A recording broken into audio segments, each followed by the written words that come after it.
Welcome to AARP, Arizona Hispanic Connection. Educate. Celebrate.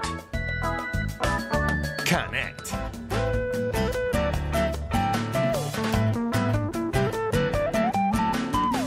Arizona Hispanic Connection.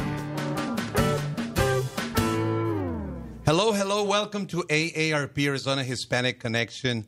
And let's get to our subject today. We are doing this show 60 minutes long to just talk about leaders and leadership programs in Arizona.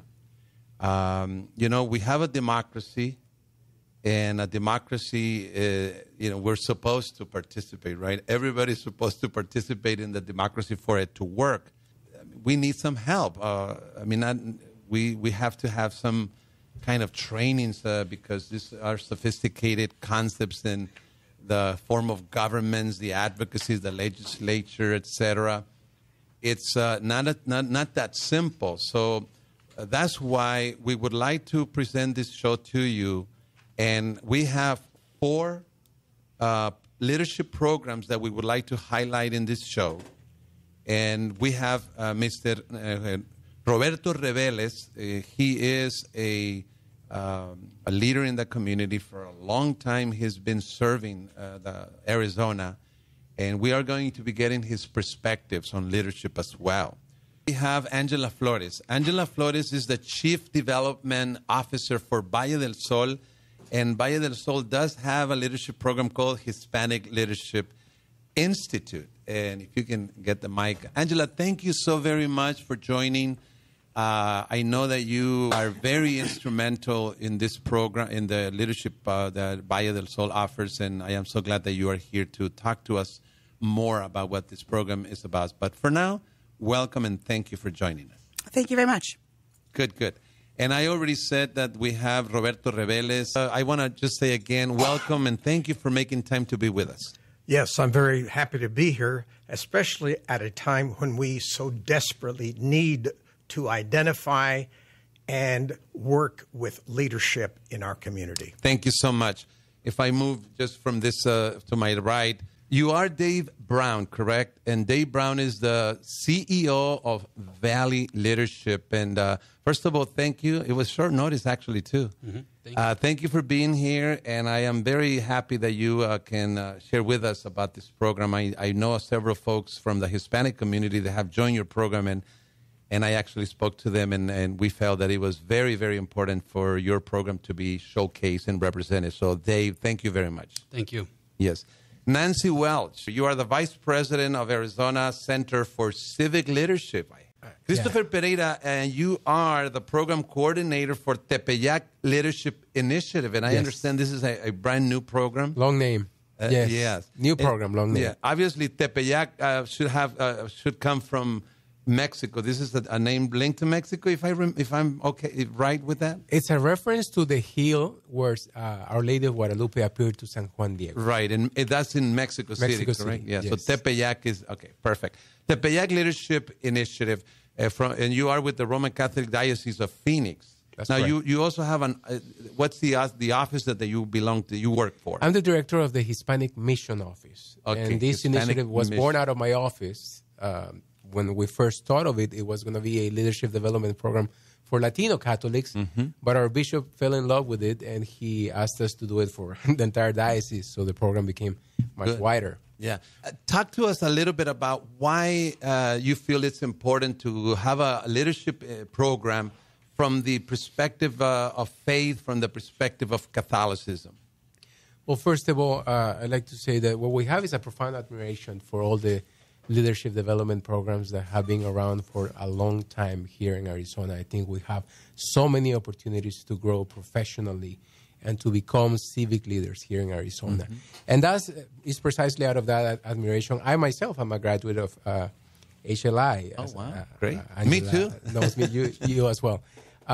So out of that admiration, we thought that we could contribute to this leadership development wave, if you want to call it.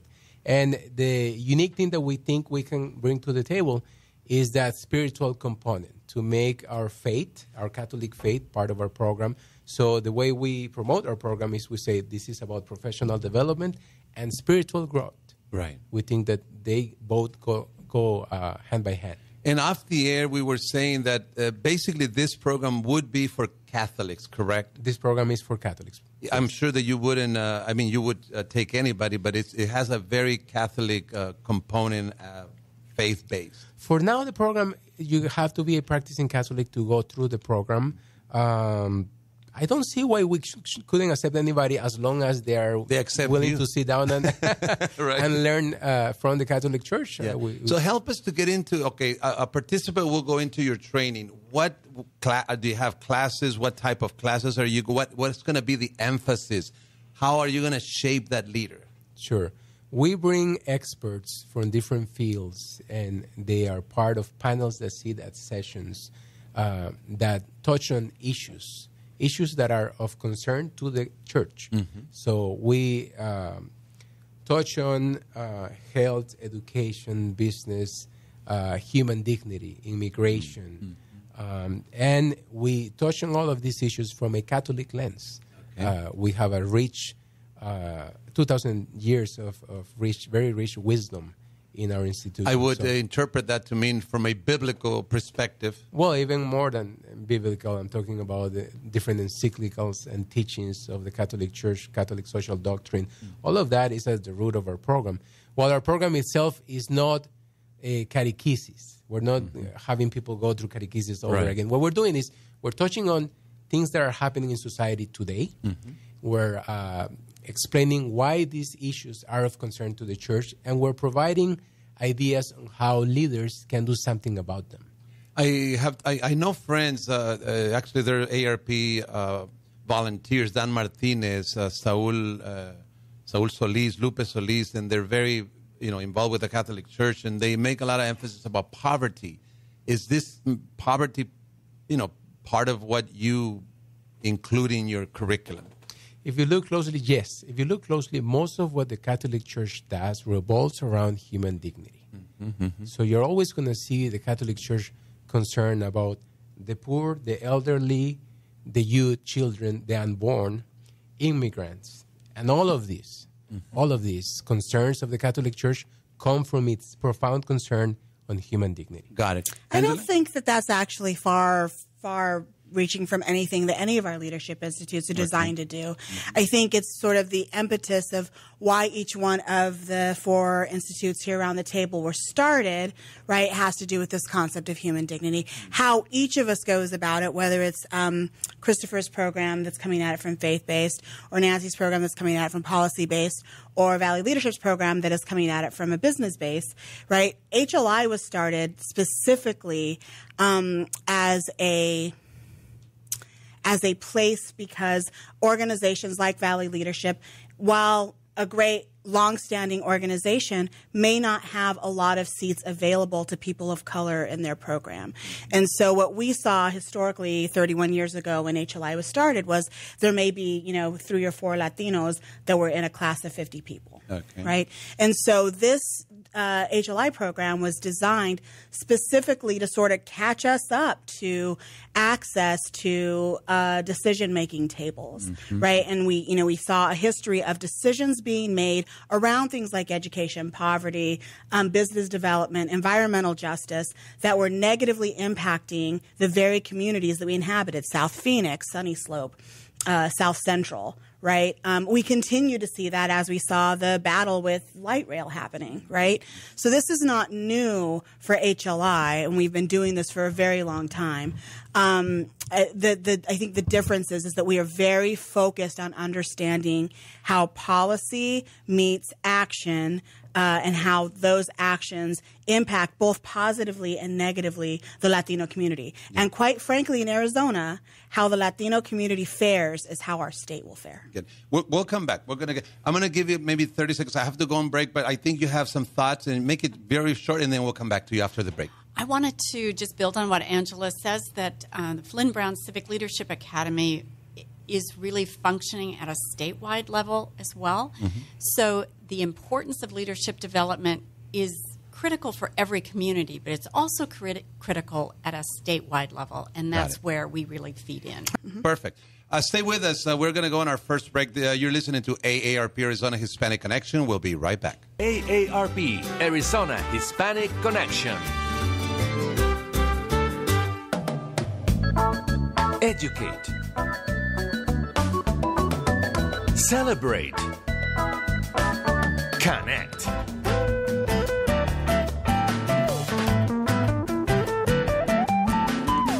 Arizona Hispanic Connection.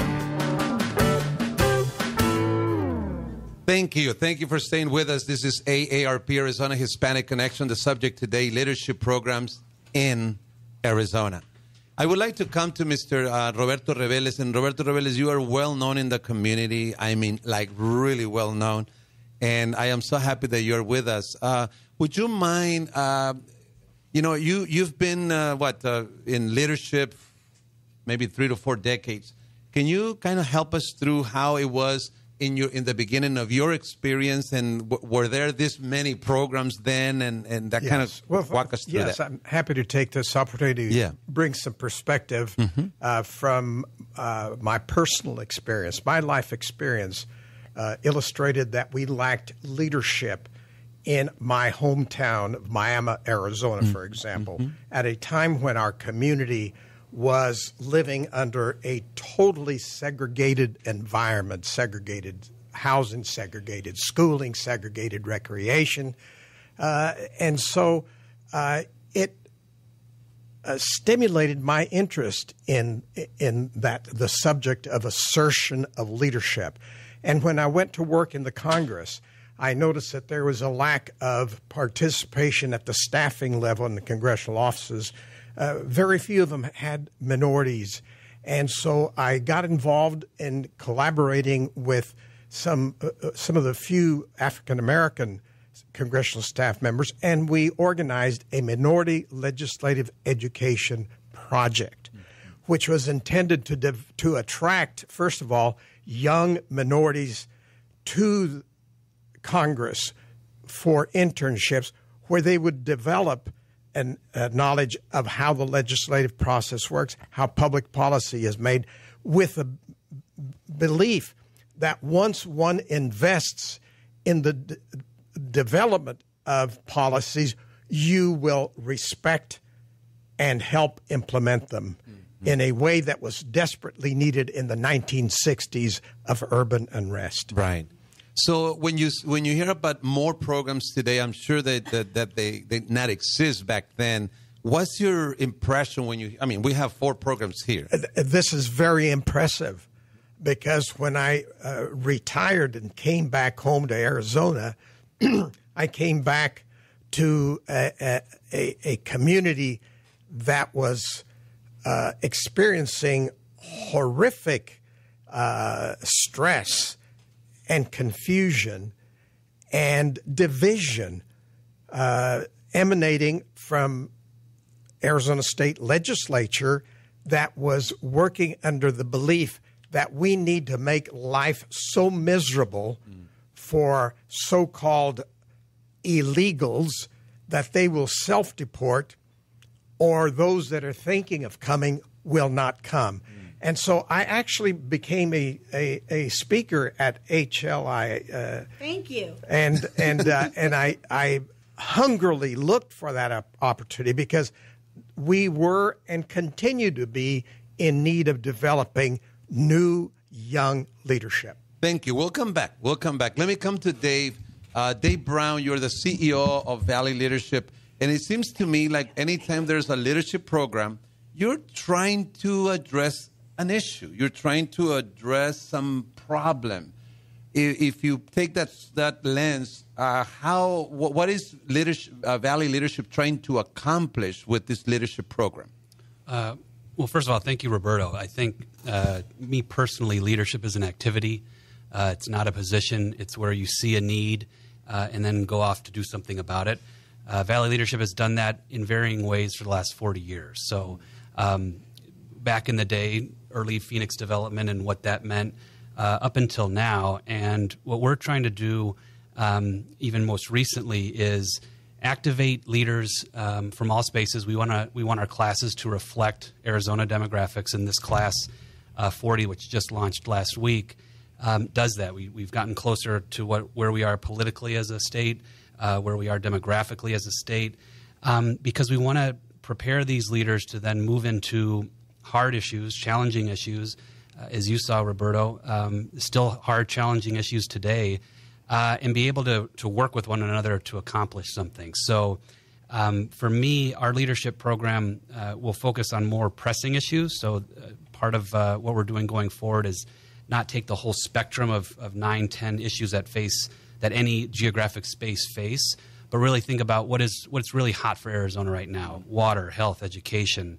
possibly immigration, and really dive into them and prepare our leaders, not so that they know more about these issues over 9 months, but that we've set them up to engage on those issues for the rest of their lives in Arizona. So really cultivating that leadership and cultivating that culture of when I see something that I want to change, when I see something that doesn't make sense to me, I'm going to learn and I'm going to go get engaged and go do something about it.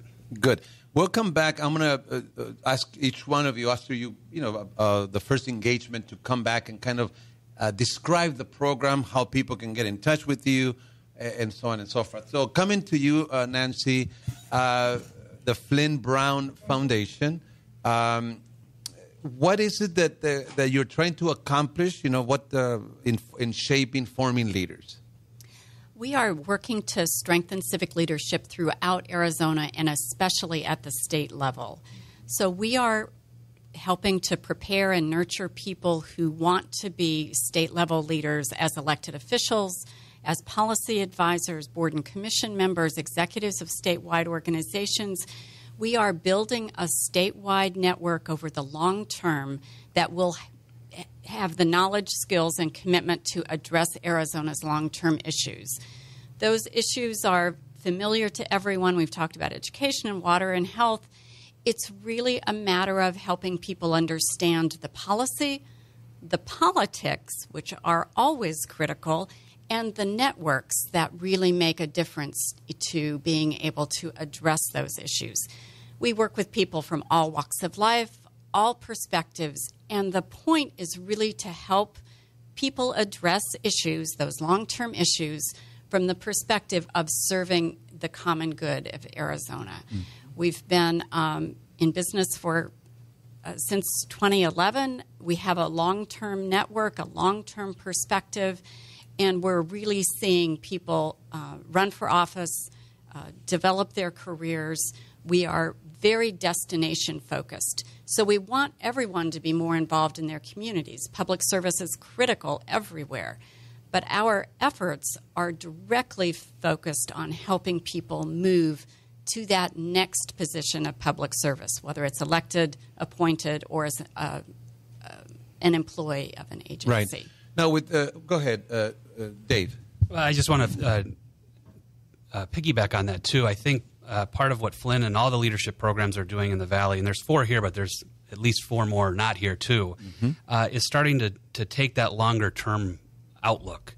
As Phoenix grew up, it had the opportunity to kind of solve things in various areas, and now that we're the 5th largest city in a constantly growing state, the coordination among systemic responses to sophisticated challenges has become more clear, and that it's a longer-term outlook. So I think all of our leadership programs, you look at Roberto, not saying you're a senior, but you've been around, and it takes that kind of passion and drive to stay around and stay in the game for that long, because these aren't problems that are just going to be solved over 6 to 12 months. Sure. I think what makes why I'm so proud of the program we have is because not only are we having the conversation about the systemic issues, but also making sure that our representation is reflective of the demography that we serve. And that is really, if there is any hallmark to what we are attempting to do, it's that. One of the things, we just had our big leadership event that kicks off Hispanic Heritage Month a few weeks ago. And one of the things we pulled was some data around what our successes have been for the Hispanic Leadership Institute. And we were able to ascertain that we have over 400 alumni that are sitting on 280 boards and commissions throughout the state of Arizona. Amazing. We have over 30 elected officials. We have 12 on the ballot in November. We have, you talked about Miami area. We have a Copper Corridor program that just kicked off last night or 2 nights ago with 20 people in it. This is their 4th class. That means that they're going to have almost 100 people in that copper region who have been trained up on what servant leadership looks like, right? We are attacking and trying to ensure that we're creating this network throughout the entire state of Latino leaders that are ready to serve and ready to accomplish and work with the other individuals that graduate from these leadership institutes. Perfect. Just wanted to say that I think Mr. Reveles is the perfect example of the type of leaders that we want to make more of.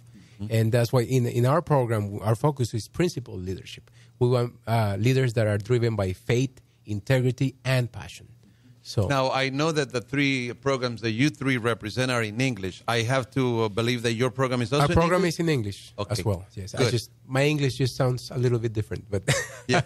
We still have about 2.5 minutes. Go ahead. Yes, Mr. let me, following Christopher's remarks, one of the most outstanding leaders in our nation was Cesar Chavez. When he confronted the fact that the most vulnerable workers in our country are not recognized for collective bargaining with growers, he undertook a mission that was mission impossible. Arizona became a focal point for him. Santa Rita Center in South Phoenix was a place where he launched, for example, a 24-day fast, a fast, as he called it, for justice. That's right. And he invited me to visit him at a time when he was undergoing this fast. Interfaith leaders crowded Santa Rita each day of his fast. When I entered his little cubicle, the spiritual strength of that man was palpable. I will never forget that. So spiritual commitment is definitely part of the ingredient for successful leadership. Couldn't agree more. Yes, and actually, it has to be. If not, then it gets pretty what? Pretty ugly when leaders don't have some principles that govern your activities and everything. I'm going to come back with a pretty provoking, I think, thought-provoking question. Stay with us. We're going to go on our second break. You're listening to AARP Arizona Hispanic Connection. Stay with us. We'll be right back. Welcome to AARP Arizona Hispanic Connection. Educate. Celebrate. Connect.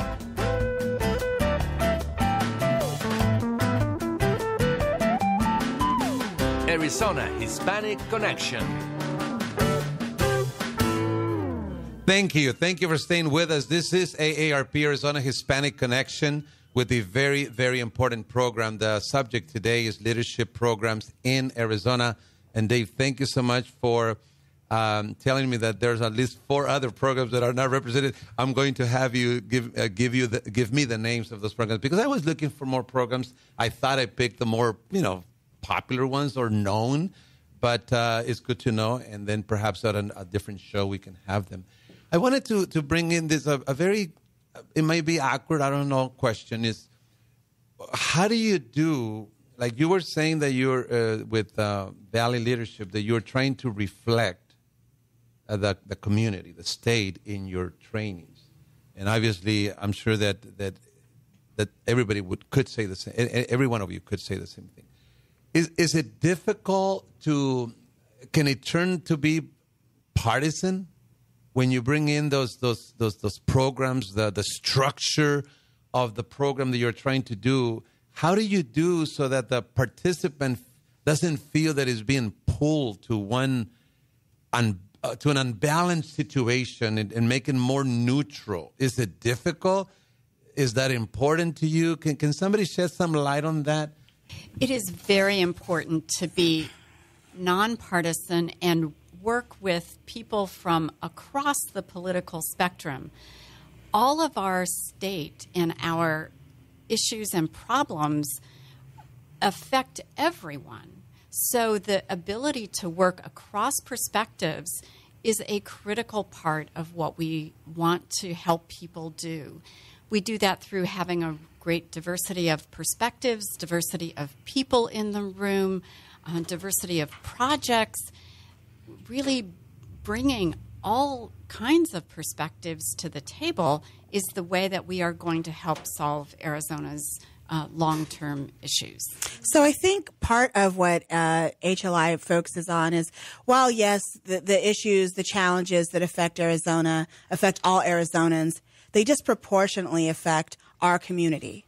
Whether it's, poverty, whether it's education issues, whether it's access to capital for things like economic development, communities of color and impoverished communities are disproportionately affected, and often in this state one go hand in hand.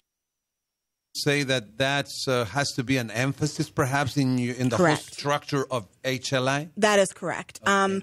And truthfully, we try, and we're not always successful, to ensure that we're including as many diverse voices, specifically in our presenters, as possible. Mm-hmm. Now, we do a really good job in ensuring that we have a diverse class pool, as you experienced, right? We run the age gamut. We have people. Our classes tend to be about 30-30-30 between Republican, Democrat, and Independents. Mm-hmm. So we get a pretty broad spectrum for participation. The presenters, there is a misnomer somehow, especially amongst our conservative brothers and sisters who tend to believe that presenting to a group like HLI is not advantageous because we've already decided that we're blue, right?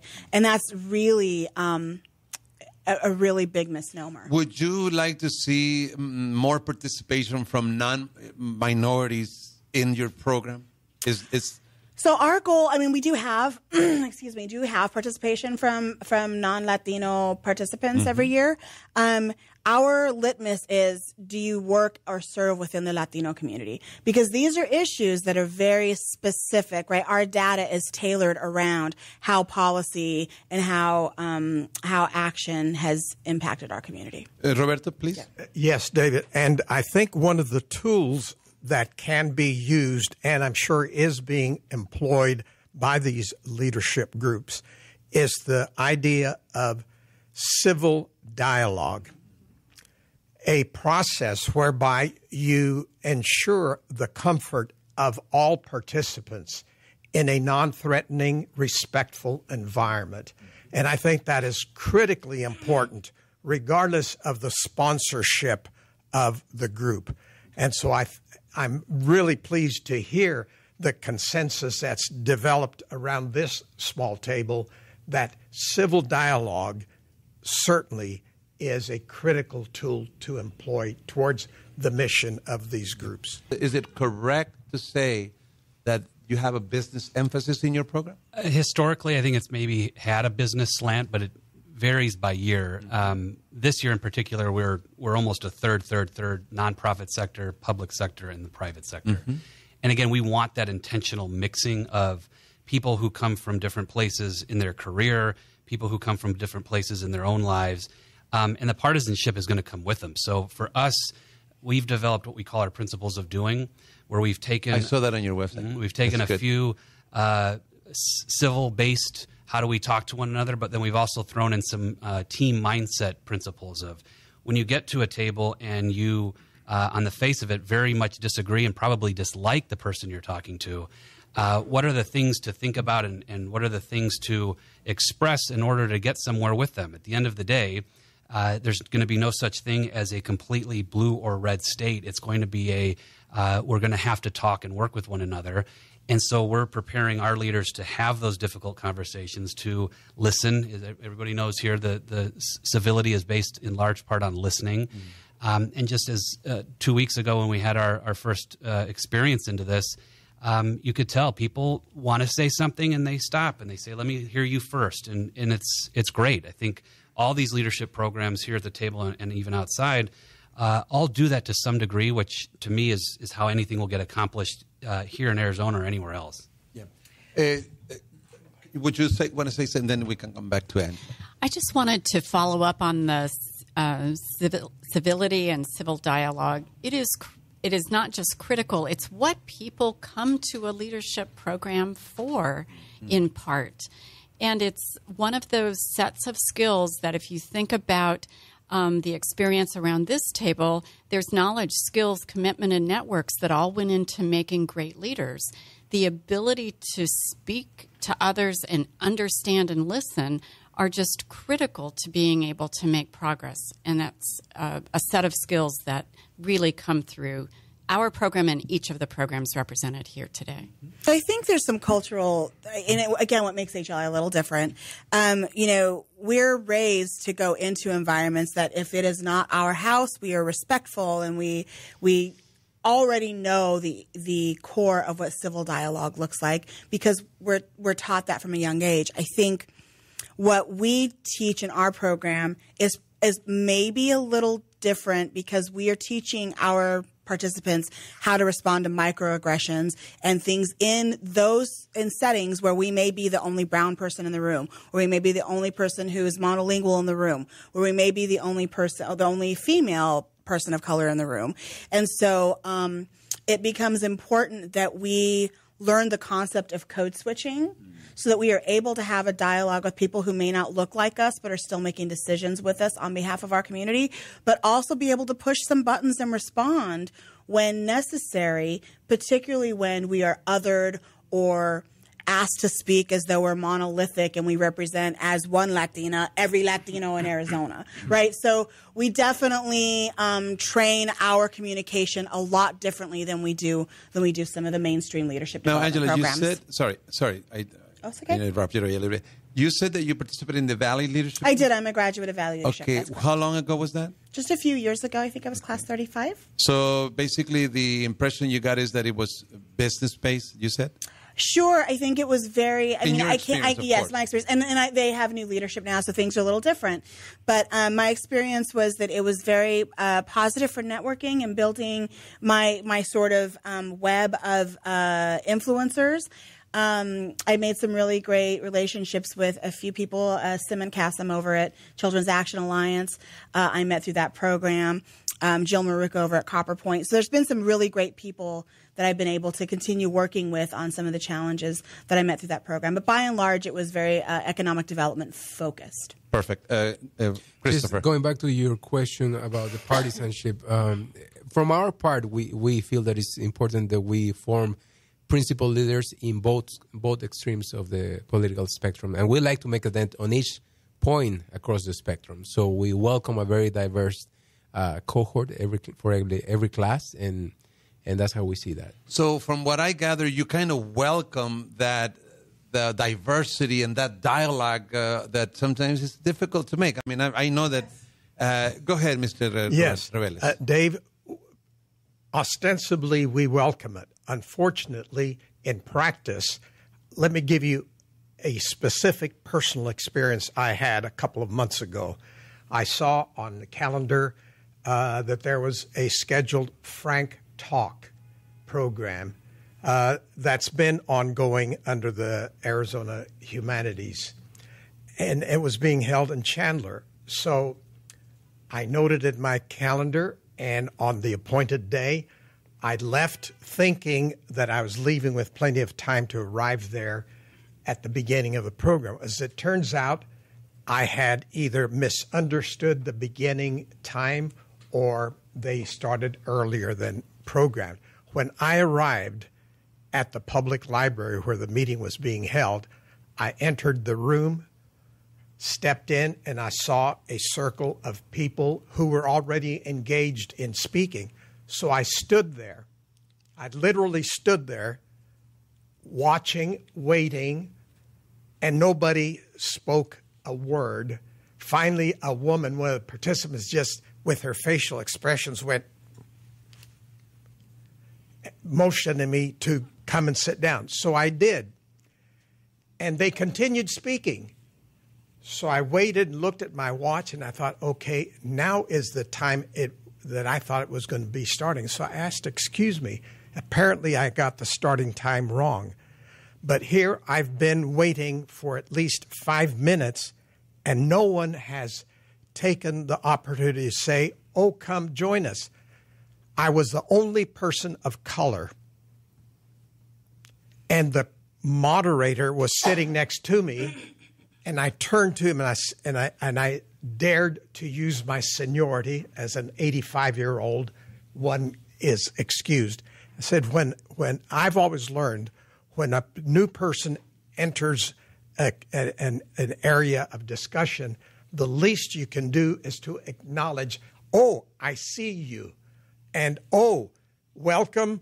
But in some way, I said, you have entirely missed the point in the discussion you're holding here on how to get along with people from diverse backgrounds. So easy in theory, a little bit more difficult in practice. Well, it's difficult if you are not accustomed to welcoming others. Perfect. Let's go on our last break. I would like to, I have the impression that it would be great. A person would benefit if they could go to all these leaderships, because I think they would see a better, a more holistic perspective and view. Perhaps I'll ask you to share some thoughts on that. But more than that, I want to give you a few minutes to each of you to basically, if you will, make the pitch. Why would you want? How do people get in touch with you and come to your program? Stay with us. This is AARP, Arizona Hispanic Connection. We'll be right back. Welcome to AARP, Arizona Hispanic Connection. Educate. Celebrate. Connect.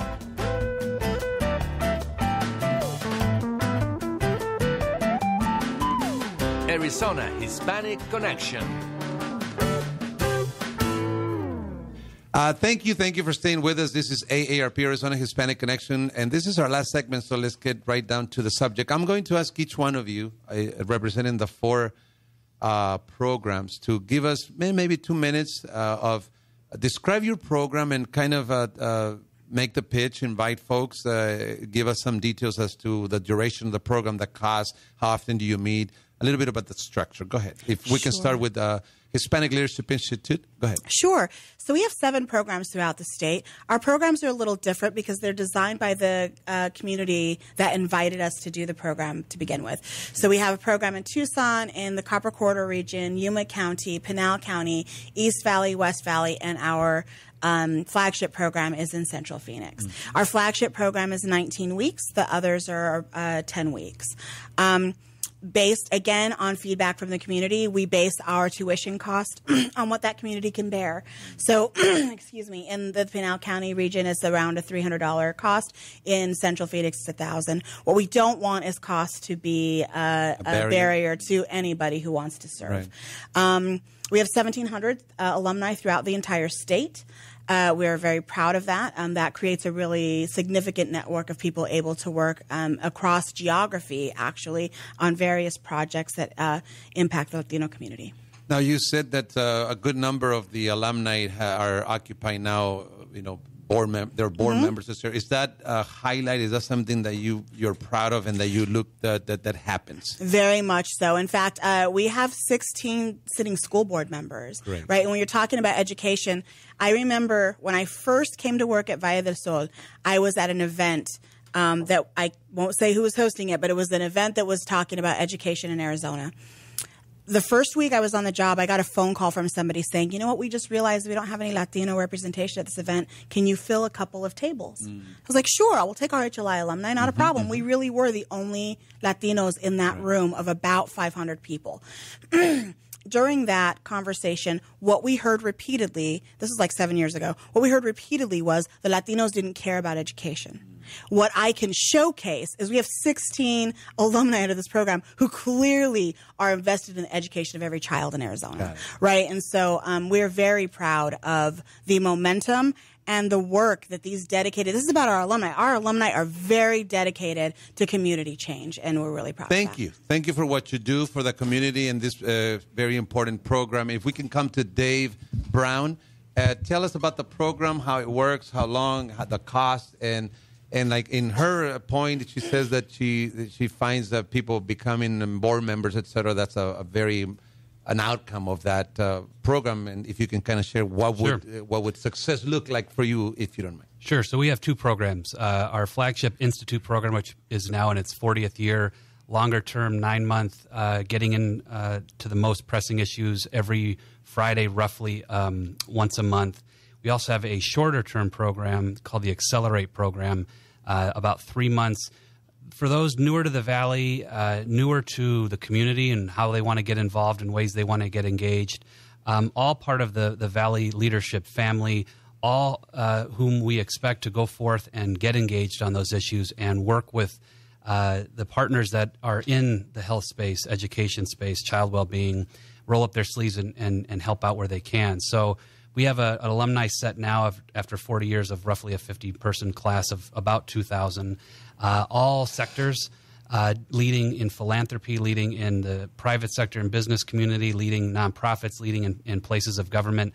I'm now in my 12th month of leading Valley leadership, and I've been so impressed at how spread out and varied our alumni are. They are people that have significant social capital, political capital. They have hands-on levers of opportunities, of helping solve challenges.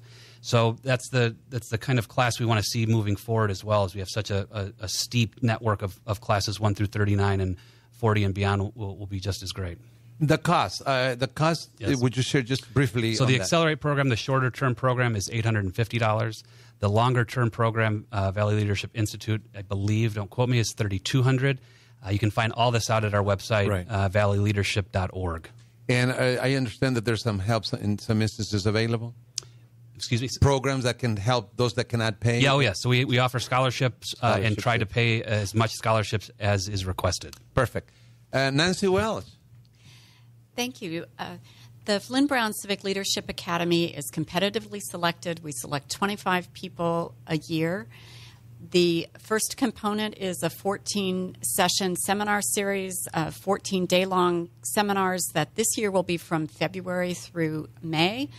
Then we have long-term connection through our Flinn Brown Network, quarterly skills set, continuing education, an annual convention, and our Flinn Brown Network is really focused on long-term support for people to become elected officials, appointed, move up in their careers in state agencies, and be statewide executives. There is no cost to our program. The Flinn Foundation, the Thomas R. Brown Foundations cover that cost, and we provide travel expenses and hotel expenses for anyone from outside Maricopa County, so that there is no barrier to entry.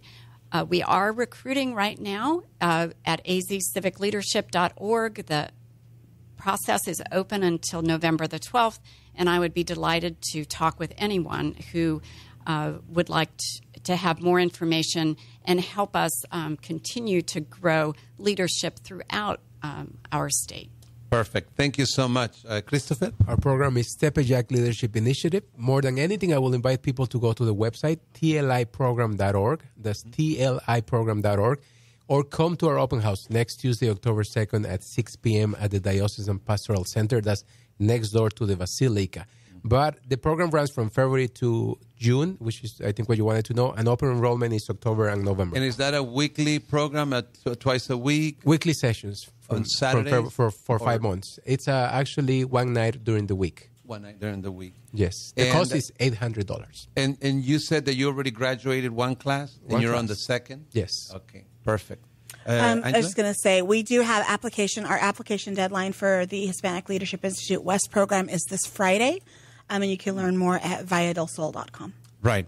Now, again, I just before we ask Mr. Reveles to give us a concluding word about leadership and what he thinks where should we be moving forward?